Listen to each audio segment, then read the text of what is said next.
Welcome back दोस्तों। आज की इस वीडियो में हम बात करने वाले हैं 12th क्लास के पॉलिटिकल साइंस की फर्स्ट चैप्टर जिसका नाम है शीत युद्ध का दौर, उसके बारे में जानेंगे। इस चैप्टर में हम बात करेंगे शीत युद्ध। सबसे पहला जो शब्द है शीत युद्ध होता क्या है, शीत युद्ध के बाद पढ़ेंगे शीत युद्ध का माहौल। उससे पहले कि माहौल ही कैसे बना, शीत युद्ध था क्या, शीत युद्ध के माहौल के बाद ऐसी कौन कौन सी घटनाएं देखने को मिली जिसने पूरे विश्व को चिंता में डाल दिया। और इसी के साथ साथ एक तीसरी विचारधारा जो शीत युद्ध के माहौल से ही पनपी, जो गुटनपेक्षता थी। तो शुरुआत करते हैं। मेरा नाम शिवम है and you watching your own channel SK classes.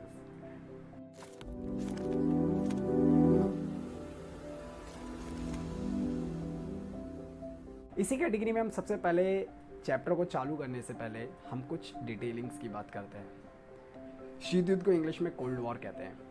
Cold war एक ऐसा समय, नाम से ही पता लग रहा है, कोल्ड यानी ठंडा और वॉर यानी युद्ध, ठंडा युद्ध। लगभग 45 साल के बीच सोवियत संघ और अमेरिका के बीच में एक युद्ध जैसा माहौल और युद्ध जैसी स्थिति कायम हुई। और इसी युद्ध जैसी माहौल और स्थिति के बीच में कई सारे देश कुछ पूंजीवादी यानी कैपिटलिस्ट आइडियोलॉजी को अमेरिका को फॉलो करते थे, तो कुछ सोशलिज्म यानी समाजवादी विचारधारा सोवियत संघ को, जिसे हम USSR बोलते हैं, United state of Soviet Republican, इसकी फुल फॉर्म है, उसको अपनाते थे। इसी के बीच दोनों देशों में होड़ मच गई आगे बढ़ने की, विश्व की महाशक्ति बनने की। और इसी विश्व की महाशक्ति बनने के बीच में सबसे बड़ा ये दौर, जिसे दुनिया का सबसे भयंकर समय माना जाता है, जहाँ पर दुनिया की दो सबसे बड़ी महाशक्तियाँ आपस में युद्ध के मुहाने पर खड़ी थी। लगभग 45 साल तक ये युद्ध का माहौल बना रहा एज इट इज़। बट इसे शीत युद्ध क्यों बोला गया? क्योंकि दो महाशक्तियों के बीच में युद्ध होने के बावजूद भी युद्ध नहीं हुआ, क्योंकि किसी की तरफ से भी कोई उकसाने वाली कार्रवाई तो बहुत हुई, बट ऐसा कोई भी घटना ही नहीं हुई जिनसे दोनों के बीच में गोलियां चली हो या फिर एक दूसरे के ऊपर इन्होंने हमला किया हो। यही वो सबसे बड़ा रीज़न था जिससे शीत युद्ध का जो माहौल था वो बना रहा। और आज जो हम पढ़ रहे हैं इसे, क्योंकि ये पास्ट है, और आज जो हम पढ़ रहे हैं इससे ये बात साबित होती है कि ये ठंडा वॉर था। ज़्यादातर वॉर जो होते हैं वो कैसे होते हैं, सरगर्मी वाले, यानी जिसमें खून खराबा मार काट होती है। लेकिन शीत युद्ध इसका नाम इसलिए पड़ा, शीत यानी ठंडा, जैसे मैंने बताया कि यहाँ पर कोई गोलियाँ या किसी भी प्रकार का हमला एक दूसरे पर नहीं किया गया। साल था 1945, जब द्वितीय विश्व युद्ध यानी सेकेंड वर्ल्ड वॉर ख़त्म हुआ। अच्छा, इस घटना को पढ़ने से पहले हम थोड़ा सा पास्ट में जाते हैं ताकि इस चैप्टर को पढ़ने में और भी मज़ा आए।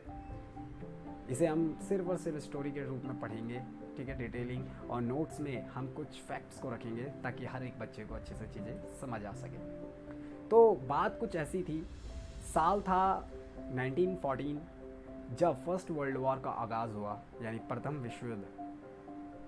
दो ग्रुप बोल लो, एक तरफ जहाँ पर अलाइड पावर थी तो दूसरी तरफ एक्सेस पावर थी। एक तरफ मित्र राष्ट्र थे तो वहीं दूसरी तरफ धुरी राष्ट्र थे।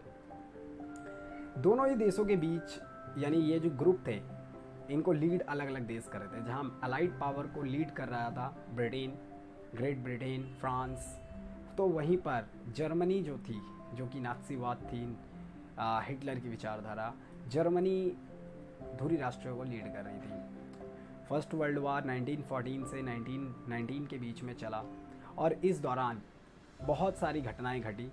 और इन्हीं घटनाओं में एट द एंड जब 1919 में अलाइड पावर ने पावर में हरा दिया एक्सेस पावर को, धुरी राष्ट्रों को जब मित्र राष्ट्र द्वारा हरा दिया गया, तो उसके बाद उस पर कई सारी सेंसरशिप लगा दी गई। और उनमें से एक थी 1919 की वर्साई संधि। और यही वो संधि थी जिसमें ये बात साबित की गई कि जीता हुआ जो ग्रुप होगा वो हारे हुए ग्रुप पर कुछ आरोप प्रत्यारोप के तहत कुछ सेंसरशिप लगाएगा जो वो देश नहीं बना सकते हैं। जिसमें ये बात तय हुई कि एक लिमिट से ज़्यादा ना तो सैनिक रखेंगे धुरी राष्ट्र और उनके सहयोगी देश, और ना ही किसी प्रकार का कोई साजो सामान हथियार वो बना सकते हैं बिना परमिशन के। वर्साई की संधि के कारण जितने भी लगभग लगभग जितने ऑल टोटल अगर हम बात करें, जितने भी धुरी राष्ट्र में एक्सेस पावर में कंट्रीज़ थी, वो कहीं ना कहीं हम बोल सकते हैं एक खतरे के रूप में सामने बढ़ गई। उनके सामने एक बहुत बड़ा खतरा वो क्या था, वो ये था कि अब उनका अस्तित्व खतरे में था। लेकिन कहीं ना कहीं यहाँ पर आगमन होता है जर्मनी में हिटलर का। हिटलर एक ऐसी महाशक्ति, जिसने, महाशक्ति हम इसलिए बोल रहे हैं हिटलर को क्योंकि हिटलर अपने आप में ही एक फौज के बराबर था, जिसने नात्सीवाद विचारधारा का जन्म दिया, यानी और साथ ही साथ इसके नात्सीवाद विचारधारा को इतने ऊपर ले गया कि किसी ने उम्मीद नहीं की थी कि जो पावर फर्स्ट वर्ल्ड वॉर में हार गई थी, अब वो सेंट्रल पावर के रूप में जानी गई। यानी जो विचारधारा कहीं एक्सेस पावर में 1940 से 1919 के बीच में अलाइड पावर से लड़ रही थी, और जर्मनी में हिटलर के नेतृत्व में यही पावर 1900 अगर हम बात करें 1939 से 1945 के बीच में सेंट्रल पावर के रूप में जानी गई। इसे अभी भी लीड कौन कर रहा था? जर्मनी कर रहा था, हिटलर। हिटलर वही जिसे दुनिया में जाना जाता है उसकी क्रूरता से और उसकी थोड़ी सी रूढ़ रवैये से। हिटलर वही था। हिटलर एक बहुत ही ज़्यादा सनकी टाइप का व्यक्तित्व वाला पर्सन था, और इसने अपने विचारधारा को पूरी दुनिया में, यानी नाज़ी विचारधारा को पूरी दुनिया में फैलाने की कोशिश की। इसी कारण से हिटलर ने सेंट्रल पावर, यानी जब किसी ने सोचा नहीं था कि दुनिया में दोबारा ऐसी सिचुएशंस क्रिएट होगी जहाँ पर लगभग एक बार फिर से सेकेंड वर्ल्ड वॉर देखने को मिलेगा, यानी फर्स्ट वर्ल्ड वॉर का ही रूप देखने को मिलेगा। वहाँ पर वो साबित कर दिया हिटलर ने अंदर ही अंदर इतने बड़े बड़े हथियार बना लिए, इतने ही बड़े बड़े टैंक युद्ध पोते बना ली, जिसका बिल्कुल भी अंदाज़ा अलाइड पावर को नहीं था, मित्र राष्ट्रों को नहीं था। अभी तक अमेरिका बिल्कुल भी डायरेक्ट और इनडायरेक्ट कहाँ पर दोनों वर्ल्ड वॉर में कभी था ही नहीं। अमेरिका इनको सिर्फ हथियार सप्लाई किया करता था, बस अमेरिका अपना बिजनेस किया करता था। लेकिन जब सेकेंड वर्ल्ड वॉर की सिचुएशंस क्रिएट हुई, जर्मनी ने अलग अलग देशों पर, जो कि सपोर्टिंग कंट्रीज़ थी अलाइड पावर की, उन पर अपना कब्जा चालू किया करना। तो इस बात से अनजान जर्मनी के कई सारे जो मित्र देश थे, यानी जर्मनी के सपोर्ट, जैसे जापान हो गया और बहुत सारे देश, इनको इस बात का बिल्कुल भी आभास नहीं था कि जर्मनी आने वाले टाइम पर कुछ ऐसे भी कर सकता है जिससे बहुत सारी प्रॉब्लम्स का सामना लोगों को, वहाँ के लोगों को और उनके सहयोगी देश, किसके, सेंट्रल पावर यानी ध्रुवीय राष्ट्र के सहयोगी देशों को उठाना पड़ सकता है। इस बात से बिल्कुल अनजान जर्मनी के देश, यानी हिटलर ने अपनी विचारधारा के तहत इतना चूर नशे में चूर हो गया कि उसने लगभग कोशिश की कि वो ब्रिटेन, फ्रांस को अपने हाथों परास्त कर देगा, लेकिन ऐसा बिल्कुल नहीं हुआ। क्यों? एक ऐसी घटना घटी, एक नहीं हम बोल सकते हैं मेनली 2 से 3 घटनाएं ऐसी घटी जिसने, जहाँ सेकेंड वर्ल्ड वॉर 1939 से 45 के जो बीच में हो रहा था, उसमें कुछ ऐसी बड़ी घटनाएं घट गई जिसने ना चाहते हुए भी पूरी की पूरी जो, यानी आउटकम्स था, जिसमें माना जा रहा था कि इस बार सेंट्रल पावर ध्रुवीय राष्ट्र मित्र राष्ट्रों को हरा देगा, वो पूरा पलट गया और एक बार फिर से अलाइड पावर विन हुआ, यानी जीत गया। ऐसा क्या हुआ? वो 3 मुख्य घटनाएं थी, जिसमें पहली थी जर्मनी ने बिना सोचे समझे रशिया पर आक्रमण कर दिया, जबकि रशिया उस समय, यानी जो सोवियत संघ था उस समय, बिल्कुल भी उससे कोई लेना देना ही नहीं था जर्मनी का, अपनी ईगो में आके। दूसरी जो मानी जाती है वो होती है 1942 में घटी घटना पर्ल हार्बर की, और यही वो पावर मानी जाती है, यही वो पॉइंट माना जाता है, टर्निंग पॉइंट जिसे हम बोलते हैं, जहाँ पर सेंट्रल पावर दोबारा से हार गया। ऐसा क्यों हुआ, कैसे हुआ? उसका रीज़न वो ये था कि पर्ल हार्बर एक टापू है जहाँ पर समुद्र, टापू बोलो या फिर शिप पोर्ट का एक एरिया, जहाँ पर बड़े बड़े शिप आते हैं और होता है समुद्री इलाके में शिप जहाँ पर रुकते हैं सर्विस करवाने के लिए। वहाँ पर अनजाने में जापान ने हमला कर दिया, किस पर? एक जहाज़ पर, फ्रांस का समझकर, और वो फ्रांस का, क्योंकि उसमें फ्लैग लगा था, और यही चीज़ वो नहीं समझ पाया कि वो फ्रांस का, इंग्लैंड का नहीं, अमेरिकन शिप था, बाद में जब ये बात अमेरिका को पता लगी तो अमेरिका ने इसका बदला 1945 में हिरोशिमा और नागासाकी में 6 अगस्त और 9 अगस्त में लिटिल मैन और फैट बॉय के नाम पर जो बॉम्ब थे, आइटम बॉम्ब, वो गिरा कर लिया जापान से। और यहीं से शुरुआत होती है कोल्ड वॉर की। कोल्ड वॉर हमारे चैप्टर का नाम है, क्योंकि ये जानना बहुत ज़रूरी था कि अभी तक 2 बार सेकेंड वर्ल्ड वॉर और फर्स्ट वर्ल्ड वॉर, यानी ये दोनों जो वॉर घटे, इसमें अलाइड पावर विन हुआ। लेकिन अब सबसे बड़ी चैलेंज ये था कि दुनिया में सुपर पावर बनने का ना सपना, जहाँ एक तरफ अमेरिका देख रहा था, तो वहीं दूसरी तरफ एक और ऐसा देश था जो इस सपने को कायम करना चाह रहा था, यानी अपनी पकड़ में लाना चाह रहा था। और वो था कोई और नहीं, सोवियत संघ, जिसे आज हम रूस के नाम से भी जानते हैं। रूस उसका एक हिस्सा है, 16 हिस्सों में से एक हिस्सा रूस भी है। शीत युद्ध के दौर, ये जो चैप्टर है केवल एक चैप्टर ही नहीं है, ये हर एक उस बच्चे के लिए जो इतिहास में घटी घटनाएं, खास करके विश्व घटनाओं और ऐसी घटनाएं जो बड़ी दिलचस्प जानकारी रखती हैं, उनको समझाता है कि विश्व में कितने महाशक्तियां हुई, कैसे शीत युद्ध का अंत हुआ। तो सबसे पहले हम शुरुआत करेंगे, शीत युद्ध होता क्या है। वीडियो थोड़ी लेंथी होगी, आराम से सुनिए। शीत युद्ध जब भी हम पढ़ते हैं, शीत युद्ध का मतलब होता है एक ऐसा माहौल जहाँ पर 2 देश आपस में आमने सामने आ गए। ये 2 देश महाशक्ति थी और आपस में आ गए, लेकिन इनके बीच में कभी भी ना तो गोली चली, ना किसी प्रकार की हिंसा हुई। विश्व में ऐसा माहौल, क्योंकि हम भारत की नहीं विश्व की बात करें, तो विश्व में ऐसा माहौल देखने को मिला साल 1945 से 1991 तक। और उसके बाद ये माहौल ख़त्म हो गया, क्योंकि सोवियत संघ का विघटन हो गया 1991 में।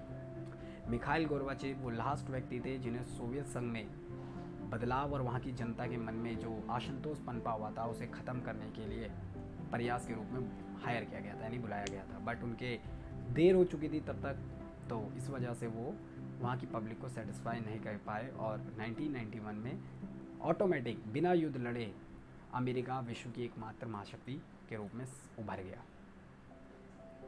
शीत युद्ध के बारे में पढ़ने के बाद हमारे को ये बात पता लगती है कि अच्छा, ये कहीं कहीं पर 1945 से 1990 लिखा हुआ है, नोट्स में देखेंगे तो कई जगह ये 1947 भी है और 1991 है।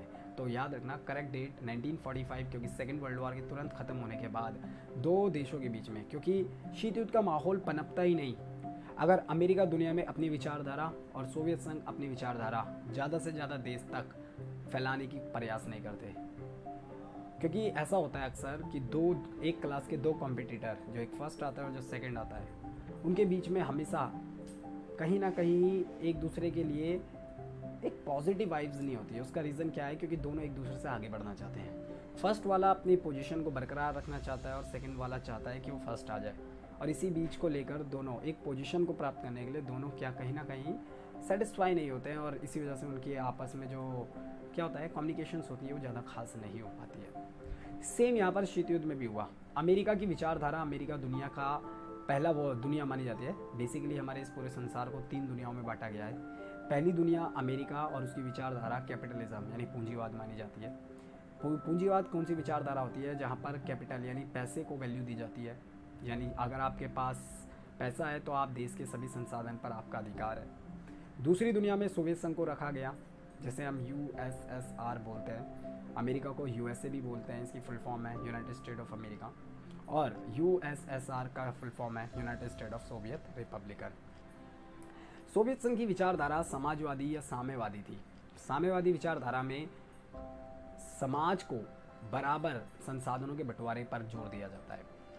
दोनों की अपोजिट आइडियोलॉजी के कारण ही दुनिया में इन दोनों विचारधाराओं के कारण पिसती गई, और 45 साल तक, 45 से 46 साल तक एक ऐसा माहौल बना रहा जहाँ पर भय और आतंक था। शीत युद्ध का माहौल इसी वजह से पनपा और इसी वजह से बढ़ा। अब हम बात करते हैं शीत युद्ध के बारे में। थोड़ा सा जान लिया हमने शीत युद्ध क्या था। अब हम बात करते हैं एक दूसरे पर एलिगेशन की। शीत युद्ध को लेकर पूर्वी गुट, क्योंकि यहाँ पर हम पूर्वी गुट और पश्चिमी गुट के आधार पर बात करेंगे, जैसा कि हमारे नोट्स में भी लिखा हुआ है कि शीत युद्ध को लेकर वो कौन कौन सी बातें थी जहाँ पर पश्चिमी और पूर्वी गुट एक दूसरे को इसका जिम्मेदार ठहराते थे। अगर हम नॉर्मल सी बात करें तो सबसे पहले ये पश्चिमी गुट क्या है और पूर्वी गुट क्या है। तो मैं वैसे बता देता हूँ कि पश्चिमी गुट हम अमेरिका को बोलते हैं और पूर्वी गुट हम सोवियत संघ को बोलते हैं। तो पूर्वी गुट अगर हम विश्व का मैप देखें तो इससे हम डायरेक्शन का पता लगा सकते हैं कि पूर्व की तरफ कौन सा आता है और पश्चिम की तरफ कौन सा आता है। इसलिए हम अमेरिका को पश्चिमी गुट बोलते हैं और पूर्वी गुट हम किसको बोलते हैं? यस, सोवियत संघ को बोलते हैं। अच्छा, दोनों एक दूसरे के ऊपर आरोप भी लगाते हैं। आरोप प्रत्यारोप तो कॉमन सी बात है, जो एक दूसरे के ऊपर लगते ही रहते हैं। लेकिन ये आरोप और प्रत्यारोप है कौन से, इसको जानते हैं। सबसे पहली बात करते हैं, ये बहुत कॉमन से कई बार 12th के बच्चों के लिए एग्ज़ाम में पूछ लिया जाता है कि पूर्वी गुट और पश्चिमी गुट शीत युद्ध को एक दूसरे के खिलाफ किस तरह से इस्तेमाल करते हैं। कि अमेरिका कहता है कि शीत युद्ध का जिम्मेदार जो ये माहौल बना ये सोवियत संघ था, और वहीं पर सोवियत संघ यही बात कहता है कि अमेरिका ही वो देश था जिसके कारण शीत युद्ध का माहौल पनपा। अच्छा, इनका जो मेन कारण है यानी मेन जो लॉजिक देते हैं वो कुछ बेसिक पॉइंट है जो दोनों एक दूसरे के खिलाफ देते हैं। वो है, पहला, दोनों देश का मानना यह है कि दोनों देश की मीडियाओं ने ना एक दूसरे के लेकर अपने चैनलों पर या अपने देश के जो नेशनल न्यूज़ चैनल्स होते हैं बहुत गलत दिखाया। ऐसी न्यूज़ दिखाई जो कि एक देश के बुराई और एक देश को ना बैड इमेज शो करता है। पूर्वी गुट पश्चिमी गुट पर ही आरोप लगाता है तो पश्चिमी गुट पूर्वी गुट पर भी लगाता है। ऐसे ही अब हम बात करते हैं, एक एक करके जानते हैं कौन कौन से हैं। तो सबसे पहले पूर्वी गुट के अनुसार क्या है। शीत युद्ध के लिए पूर्वी गुट पश्चिमी गुट पर कुछ बेसिक आरोप लगाता है, यानी कुछ आरोप लगाता है, जिसमें सबसे पहला है अमेरिका की विस्तारवादी नीति। अब ये विस्तारवादी नीति होता क्या है? विस्तारवादी नीति मैंने जैसे कि पहले ही बताया, अमेरिका शुरुआत से ही पूरी दुनिया पर अपना कब्जा करना चाहता था, और ये बात सबसे ज़्यादा जो चुभती थी वो थी सोवियत संघ को, क्योंकि सोवियत संघ को ये बात पता थी कि अगर अमेरिका की यही विस्तारवादी नीति रही तो एक दिन वो भी आ सकता है जब सोवियत संघ की जो विचारधारा है वो संकट में आ सकती है। और ज़्यादातर दुनिया के जो देश जिन्होंने अभी साम्यवादी विचारधारा को अपनाया है वो किस तरफ जा सकते हैं? पूंजीवाद। और यही वो कारण था कि अमेरिका ने आरोप लगाया कि यही वो कारण है मेन जिसके कारण शीत युद्ध पनपा, क्योंकि इसका विरोध सोवियत संघ ने किया। अब जानते हैं अमेरिका की विस्तारवादी नीति होती क्या है।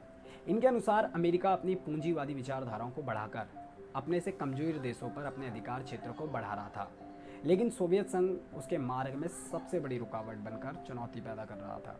इसीलिए अमेरिका सोवियत संघ से घृणा करता था, जिससे शीत युद्ध का माहौल उत्पन्न हुआ। अमेरिका की विस्तारवादी नीति, जैसे कि मैंने बताया कि सोवियत संघ आरोप लगाता है कि बड़े देशों होने के कारण अमेरिका छोटे देशों पर अपनी ज़बरदस्ती विचारधारा को थोपता था, और विचारधारा को ज़बरदस्ती थोपता था तो एक बड़ा देश और पावरफुल देश ही उसका विरोध कर सकता था। इसी वजह से सोवियत संघ ने उसकी ऐसी नीति का विरोध किया जिसके कारण दोनों ही देशों के बीच में तनाव का माहौल हुआ और शीत युद्ध पनपा। अच्छा, दूसरा आरोप जो लगाता है वो है अमेरिका द्वारा अणु बम का रहस्य गुप्त रखना। अब ये अणु बम क्या है तो वो मैं बता देता हूँ। बात कुछ ऐसी है कि जब हिरोशिमा और नागासाकी में 6 अगस्त और 9 अगस्त को परमाणु बम गिरे गए अमेरिका द्वारा जापान के 2 शहर हिरोशिमा और नागासाकी में, तो ये बात उस समय कुछ ऐसे देश थे जिनको पता थी, लेकिन सोवियत संघ को ये बात नहीं पता थी। और इस चीज़ को लेकर सोवियत संघ और ज़्यादा भड़क गया कि एक बड़ा देश और एक पावरफुल राष्ट्र होने के बावजूद भी ये बात उसे नहीं पता थी, यानी उससे कई सारी चीज़ें छुपाई जा रही थी। और इसी कारण से वो सोवियत संघ का यानी सोवियत संघ अमेरिका का विरोध करने लगा, और यही वो कारण था जिससे दोनों के बीच में तनाव पैदा। यह आरोप सोवियत संघ यानी पूर्वी गुट द्वारा पश्चिमी गुट पर लगाया गया है। उससे पहले एक बार हम ऊपर देख लेते हैं कि लिखा भी हुआ है, पश्चिमी गुट में अमेरिका और उसके सहयोगी देश आते हैं, और पूर्वी गुट में सोवियत संघ और उसके सहयोगी देश आते हैं। अमेरिका पर यह शक था कि अमेरिका ने दूसरे विश्व युद्ध से पहले ही परमाणु बम का आविष्कार कर लिया था, लेकिन यह बात अमेरिका ने सोवियत संघ को ना बताकर इंग्लैंड व कनाडा जैसे देशों को बता दी। इसी कारण सोवियत संघ अमेरिका के खिलाफ हो गया, और यही कारण था जब मेरा पक्का दोस्त अपनी पक्की बातें यानी जो सीक्रेट्स है वो मेरे से शेयर ना करेगा, किसी थर्ड पार्टी से शेयर करेगा, तो ऑब्वियस ही बात है जब मेरे को वो बात थर्ड पार्टी से पता लगेगी तो उस पर मेरा गुस्सा निकलना जायज़ है। तो अमेरिका पर ये दूसरा आरोप सोवियत संघ द्वारा लगाया जाता है। तीसरा आरोप माना जाता है कि शीत युद्ध का माहौल जो पनपना उसका सबसे बड़ा रीज़न था अमेरिका की विस्तारवादी नीति के कारण। अमेरिका ने क्या किया, बहुत बड़े स्तर पर ना अलग अलग सैनिक गुट बनाए जो विश्व के अलग अलग हिस्सों में क्या करते थे, अपनी सेवा देते थे। जैसे एग्जाम्पल पे अगर मैं बात करूँ, NATO, North Atlantic Treaty Organisation. दूसरा अगर मैं बात करूँ, SEATO, South East Asian Treaty Organisation CENTO, जिसे पहले बगदाद समझौते के रूप में लाया गया और बाद में से सेंट्रल ट्रीटी ऑर्गेनाइजेशन के नाम पे रखा गया, अभी हम पढ़ेंगे। लेकिन ये एक आरोप भी है, क्योंकि कोई देश जब बहुत ज़्यादा सैनिक बनाता है, बहुत ज़्यादा सैनिक ग्रुप बनाता है, तो वो कहीं ना कहीं दूसरे देश को क्या कर रहा है, छेड़ी तो रहा है, उकसाई तो रहा है। तो यही भी एक आरोप है पूर्वी गुट का पश्चिमी गुट पर, यानी सोवियत संघ अमेरिका पर लगाता है। इसी के कारण क्या हुआ, एक माहौल बना, एक ऐसी सिचुएशंस बनी जहाँ पर दोनों देश सामने सामने आ गए। दूसरे विश्व युद्ध के बाद से ही घृणा व शंका के कारण देशों द्वारा अमेरिका व सोवियत संघ के गुटों में अपने को शामिल कर लिया, ताकि वे सभी देशों में बड़ी बड़ी समस्या का सामना ना करना पड़े, जैसे वार्सा पैक्ट, सीटो, सेंटो, नाटो, ये वो सारे देश थे। यानी पूर्वी गुट ने पश्चिमी गुट पर सैनिक ग्रुप बनाने का एक आरोप लगाया, जिससे माहौल ख़राब हुआ और दोनों के बीच में शीत युद्ध का माहौल पनपा। अच्छा, ऐसी बात नहीं है, सोवियत संघ ने भी अपने ऊपर विचारधारा बनाई थी और ऐसे ही एक ग्रुप बनाया था, सैनिक संगठन, अपनी साम्यवादी सहयोगी साथी देशों के साथ और खुद की विचारधारा, जिसे वार्सा पैक्ट भी बोलते हैं। हम पढ़ेंगे इसे आगे। अच्छा, चौथा आरोप पढ़ते हैं, पश्चिमी गुटों द्वारा सोवियत संघ की सहायता ना करना। अब पश्चिमी, यानी जब जरूरत सेकेंड वर्ल्ड वॉर में अमेरिका से जब मदद चाहिए थी सोवियत संघ को, उस समय सोवियत संघ का आरोप है कि अमेरिका ने उनकी मदद नहीं की और इसी वजह से इन दोनों के बीच में तनाव हुआ। दूसरे विश्व के दौरान सोवियत संघ को पश्चिमी देशों से यह शिकायत थी कि अमेरिका ने उनकी सहायता नहीं करी थी, क्योंकि अमेरिका यह चाहता था कि सोवियत संघ कमज़ोर पड़ जाए और विश्व पर वह एकमात्र महाशक्ति बन जाए। पांचवा आरोप, पश्चिमी राष्ट्रों द्वारा गलत विरोधी प्रचार। दूसरे विश्व युद्ध के दौरान से ही सोवियत संघ को पश्चिमी गुटों से यह शिकायत थी कि उनकी मीडिया द्वारा सोवियत संघ का खुलेआम विरोध प्रचार किया जा रहा था और यही कारण था कि शीत युद्ध की भावना को इससे बढ़ावा मिला। तो जैसे कि मैंने बताया, सोवियत संघ ने कुछ आरोप लगाए, पूर्वी गुट ने पश्चिमी गुट पर शीत युद्ध को लेकर कुछ आरोप लगाए और उसका जिम्मेदार, यानी शीत युद्ध के माहौल का जिम्मेदार डायरेक्टली पश्चिमी गुट को ठहरा दिया। वहीं पर पश्चिमी गुट भी अपना पक्ष रखते हुए शीत युद्ध जो माहौल पनपा, उसका जिम्मेदार किसको, सोवियत संघ को ठहराता है, अमेरिका। तो अमेरिका के अनुसार क्या है जानते हैं हम, लेकिन उससे पहले देख लीजिए, यहाँ पर तीन विश्व, मैंने बताया ना, पूरी दुनिया को तीन हिस्सों में बांटा गया है। पहली दुनिया के देश America, France, England, Italy, Spain आते हैं। वहीं दूसरी दुनिया के देशों में सोवियत संघ आता है, पोलैंड आता है, ईस्ट जर्मनी आता है, बुल्गारिया आता है। तीसरी दुनिया के देशों में गुटनिरपेक्ष राष्ट्र आते हैं, जैसे इंडिया, घाना, इजिप्ट, एक्स्ट्रा कंट्रीज ही आती है। ठीक है। अच्छा, इसे गुटनिरपेक्षता क्यों बोलते हैं, जैसे कि मैंने बताया कि शीत युद्ध के बाद एक ऐसी विचारधारा पनपी जो कि दुनिया के लिए सबसे बेहतर और सबसे न्यूट्रल, हम बोल सकते हैं, एक आइडियोलॉजी बन के आई विचारधारा। अब जानते हैं सबसे पहले कि अमेरिका शीत युद्ध का जिम्मेदार किन कारणों से सोवियत संघ को ठहराता है। तो इसमें सबसे पहला पॉइंट है विचारधारा के कारण। दूसरे विश्व युद्ध के बाद अमेरिका एवं सोवियत संघ विश्व की दो महाशक्तियों के रूप में उभर कर सामने आए और दोनों ही देशों ने अपनी अपनी विचारधाराओं को बढ़ावा दिया। जहां एक तरफ अमेरिका पूंजीवाद का समर्थन करता था, तो वहीं दूसरी तरफ सोवियत संघ साम्यवादी विचारधारा का प्रोत्साहन करता था और इसी कारण से दोनों ही देशों के मध्य मतभेद होने लगा। तो अमेरिका ने पहला कारण क्या दिया शीत युद्ध का, कि दोनों देशों की अलग अलग विचारधारा है, जिसके कारण एक देश चाहता था दुनिया में उसकी विचारधारा फैले और दूसरा देश चाहता था उसकी, और इसी उसकी में दोनों के बीच में युद्ध का माहौल हो गया। दूसरा आरोप जो सबसे बड़ा और सबसे इम्पॉर्टेंट आरोप है, वो है यूनान में सोवियत संघ का हस्तक्षेप। अब यूनान क्या है और हस्तक्षेप क्या है। सोवियत संघ द्वारा यूनान में साम्यवादी प्रभाव स्थापित किया हुआ था, जिससे अमेरिका द्वारा इसे रोकने के लिए ट्रूमैन सिद्धांत द्वारा यूनान को आर्थिक सहायता देने का निर्णय लिया, ताकि यहाँ सोवियत प्रभाव को रोका जा सके, और इस वजह से भी शीत युद्ध के माहौल का विस्तार हुआ। तो जैसे कि मैंने बताया, ट्रूमैन सिद्धांत क्या है कि अमेरिका चाहता था कि यूनान में, सोवियत संघ यूनान को चला रहा था, तो अमेरिका क्या करता था, उसे फंडिंग देता था। क्या करता था, ट्रूमैन सिद्धांत के तहत अमेरिका, अब मैं आपकी मदद करूंगा तो आप मेरे प्रति लॉयल होंगे ना। तो सेम यही था कि जहां सोवियत संघ का कब्जा था, वहां जानबूझकर अमेरिका क्या करता था, उसे यूनान को इकोनॉमी, यानी हम बोल सकते हैं इकोनॉमी फंड देता था, और इकोनॉमिकल फंड देने के कारण ही सोवियत संघ इस बात से चिढ़ता था, जिसके कारण इन दोनों के बीच में क्या हुआ, युद्ध का माहौल बना। आगे बढ़ते हैं, तीसरा कारण, और ये बहुत अच्छा कारण है, यूएनओ। ये आगे आने वाले चैप्टर में पढ़ेंगे हम कि यूएनओ क्या है, यूनाइटेड नेशन ऑर्गेनाइजेशन, संयुक्त राष्ट्र संघ में सोवियत संघ का व्यवहार। अच्छा, ये क्या है, इसको लेकर कैसे युद्ध का माहौल बना।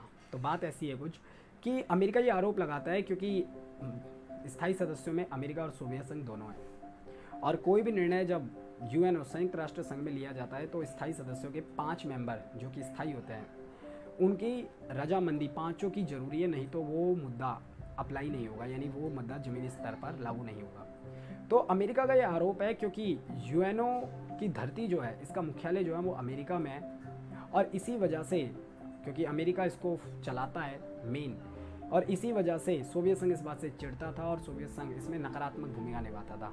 यानी यहाँ पर अगर कोई भी मुद्दा आता था, कोई भी विषय आता था विश्व का, तो अमेरिका और बाकी देश जब उसको सपोर्ट करते थे तो सोवियत संघ उसको मनाही कर देता था, जिसके कारण वो प्रस्ताव पास ही नहीं हो पाता था। और ये ना का सिद्धांत ही इस बात का सबूत था जिससे सोवियत संघ और अमेरिका के बीच में तनाव पैदा हुआ और शीत युद्ध का माहौल बना। अमेरिका द्वारा सोवियत संघ पर यह आरोप लगाया जाता था कि सोवियत संघ द्वारा अंतर्राष्ट्रीय संगठन यूएनओ में प्रत्येक प्रस्ताव को ठुकराया गया। इस संगठन की मान्यताओं व इस संगठन को असफल बनाने का प्रयास किया जा रहा था। इन्हीं कारणों से शीत युद्ध जैसा माहौल को बढ़ावा मिला। चौथा कारण है याल्टा समझौता। याल्टा समझौता अपने आप में ही बहुत इंपॉर्टेंट पॉइंट है। क्या है क्या नहीं है इसके बारे में जानते हैं। यस, काला सागर के पास याल्टा नामक स्थान पर सोवियत संघ व अमेरिका के बीच एक समझौते के तहत पोलैंड में मिश्रित सरकार बनाने का निर्णय लिया गया। लेकिन अमेरिका द्वारा सोवियत संघ पर यह आरोप लगाया गया कि सोवियत संघ ने इस समझौते को ना मानते हुए उच्च विभागों पर अपने मंत्रियों को बैठा दिया, जिससे दोनों राष्ट्रों के मध्य विवाद की स्थिति कायम हुई व इससे शीत युद्ध को बढ़ावा दिया। याल्टा समझौता सिंपल सी बात है, दोनों देशों के बीच में डील हुई कि यहाँ पर जो पोलैंड में सरकार बनेगी वो दोनों ही देशों के कुछ अधिकारी उसको चलाएंगे।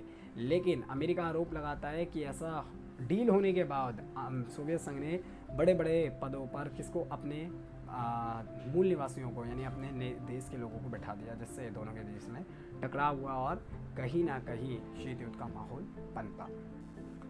इसी के साथ पांचवा, जो कि पूर्वी राष्ट्रों द्वारा गलत व विरोधी प्रचार, और ये आरोप सोवियत संघ भी लगाता है, यानी पश्चिमी गुट पर पूर्वी गुट द्वारा भी लगाया जाता है। सोवियत संघ के समाचार पत्रों ने दूसरे विश्व युद्ध से ही अमेरिका के विरुद्ध गलत प्रचार व प्रसार आरंभ कर दिया था। वह साथ ही साथ सरकार के खिलाफ भी आलोचनात्मक लेख भी लिखे गए, जिससे तनाव की स्थिति कायम हो गई व इससे शीत युद्ध को भी बढ़ावा मिला।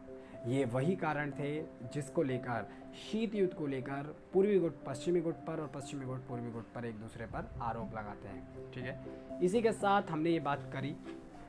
इस कैटेगरी में सबसे इम्पोर्टेंट क्वेश्चन हम ये बात कर लेते हैं, क्योंकि वीडियो ज़्यादा लेंथी हो जाएगी। हम इस चैप्टर को 2 से 3 पार्ट तो इसके मिनिमम बनेंगे, क्योंकि चैप्टर काफ़ी बड़ा है, लेंथी हो जाएगी वीडियो, बोरिंग होगी, तो इसीलिए हम डायरेक्ट बात करते हैं शीत युद्ध में। अभी हमने बात की कि पूर्वी गुट और पश्चिमी गुट ने एक दूसरे से निपटने के लिए कई सारे सैनिक संगठन बनाए।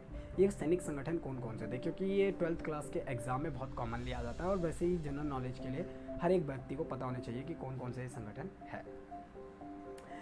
तो सबसे पहले हम बात करते हैं कि विभिन्न गुटों के बारे में हमारे को यहाँ पर बात करनी है, और शीत युद्ध के दौरान कौन कौन से गुट बने थे। तो सबसे पहले इसमें आता है, क्योंकि नाटो अभी भी एक्टिव है, ज़्यादातर सैनिक संगठन जो शीत युद्ध के दौरान बने थे वो डीएक्टिवेट हो चुके हैं, ख़त्म हो चुके हैं, अब वो वर्क में नहीं है, यानी अपनी सर्विस में नहीं है। NATO, North Atlantic Treaty Organisation, उत्तरी अटलांटिक संधि संगठन। यह सैनिक संगठन विश्व का एक महत्वपूर्ण संगठन है। इस संगठन का निर्माण वर्ष 1949 में पश्चिम के देशों द्वारा किया गया था। इसमें लगभग 30 से ज़्यादा देश शामिल हैं। France, England, America, Italy, Canada आदि ये सारे देश इसमें शामिल हैं। इस संगठन के निर्माण के पीछे का सबसे बड़ा मकसद पश्चिमी यूरोप में साम्यवादी प्रभाव को रोकना था, क्योंकि ये अमेरिका द्वारा यानी पश्चिमी गुट की एक विचारधारा का सैनिक संगठन था। तो इसका मेन मकसद ऑब्वियस सी बात है कहाँ पर, नॉर्थ अटलांटिक में, यानी उत्तर पूर्वी अगर हम बात करें पश्चिमी यूरोप में साम्यवादी विचार को रोकना था इसका मेन कारण। आगे हम पढ़ते हैं सीटो भी अमेरिका द्वारा बनाया गया एक संगठन था, जिसका नाम था South East Asian Treaty Organisation. यहाँ पर दक्षिण पूर्वी एशियाई संधि संगठन, यानी दक्षिण पूर्व एशिया में सोवियत संघ की विचारधारा साम्यवाद को रोकने के लिए संगठन बनाया गया था। कब बना था, कैसे बना था? इस संगठन का निर्माण 1954 में किया गया था, और इस संगठन के सदस्य देशों में France, England, Australia, Pakistan, Holland, America व न्यूजीलैंड जैसे कई देश शामिल हैं। इस संगठन का मुख्य उद्देश्य दक्षिण पूर्वी एशिया में साम्यवाद के बढ़ते हुए प्रभाव को रोकना था। लेकिन सन 1977 में यह संगठन समाप्त हो गया, यानी ये एक्ट अब कार्यरत नहीं है। आगे सेंटो, पहले हम पढ़ लेते हैं सेंटो क्या है। सेंट्रल ट्रीटी ऑर्गेनाइजेशन, जैसे हम बोलते हैं केंद्रीय संधि संगठन। सन 1955 के दौरान यह संगठन बगदाद समझौते के रूप में सामने आया, जो इराक व तुर्की के बीच हुआ था, लेकिन 1949 में इराकी समझौते से अलग हो गया, जिसके कारण इसका नाम बदलकर सेंटो कर दिया गया। इसके सदस्य देशों में ईरान, पाकिस्तान, इंग्लैंड, अमेरिका और फ्रांस जैसे देश शामिल थे। इस संगठन का मुख्य उद्देश्य साम्यवादी विचारधारा को रोकना था, लेकिन सन 1979 में यह संगठन समाप्त हो गया। 1979 में सेंटो भी क्या हो गया, एंड हो गया। सीटो और सेंटो दोनों संगठन खत्म हो गए, ठीक है। सीटो कौन है? सीटो सेंट्रल ट्रीटी ऑर्गेनाइजेशन, जो 1979 में एंड हुआ। और अगर हम बात करें दूसरा जो है हमारा SEATO, South East Asian Treaty Organisation, ये 1977 में डीएक्टिवेट हो गया, यानी ख़त्म हो गया। आगे हम बात करते हैं अमेरिका द्वारा ये 3 सैन्य संगठन बनाए, तो दूसरी तरफ सोवियत संघ द्वारा भी एक सैन्य संगठन का निर्माण किया गया। हालांकि एक सैनिक संगठन नहीं था, लेकिन हाँ, पूंजीवादी विचारधारा को रोकने के लिए एक ग्रुप जरूर था, जिसका नाम था वार्सा पैक्ट। इसका निर्माण पोलैंड की राजधानी वार्सा में साम्यवादी विचारधारा वाले राष्ट्रों द्वारा सन 1955 में किया गया था। यह संगठन नाटो संगठन के विपरीत था। अभी बात हो गई ना नाटो का काम क्या था? सोवियत संघ की विचारधारा का प्रभाव रोकना, तो उसके विपरीत हुआ। इसका मतलब पूंजीवादी विचारधारा को रोकना था इसका काम। एक क्षेत्रीय सैनिक संगठन था। इस संगठन के सदस्य देशों में यूएसएसआर, पोलैंड, पूर्वी जर्मनी, रोमानिया आदि देश थे। सन 1990 में सोवियत संघ के विघटन के बाद 1991 में संगठन भी समाप्त हो गया।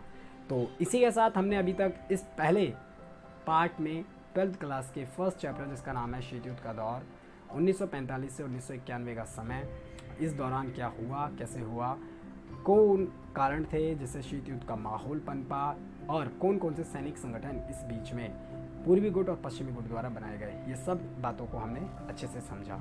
अच्छा, जाने से पहले और इस वीडियो को ख़त्म करने से पहले एक और बात, मित्र राष्ट्र और धुरी राष्ट्र में कौन कौन से आते थे, ये बात हमने चैप्टर और इस लेक्चर के शुरू में ही बात कर ली थी।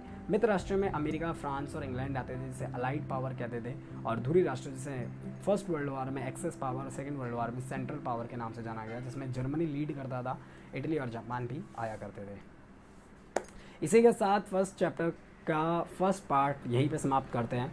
मिलेंगे हम सेकंड पार्ट में, तब तक के लिए गुड बाय। वीडियो पसंद आई हो तो लाइक कीजिए और चैनल को सब्सक्राइब कीजिए। Thank you.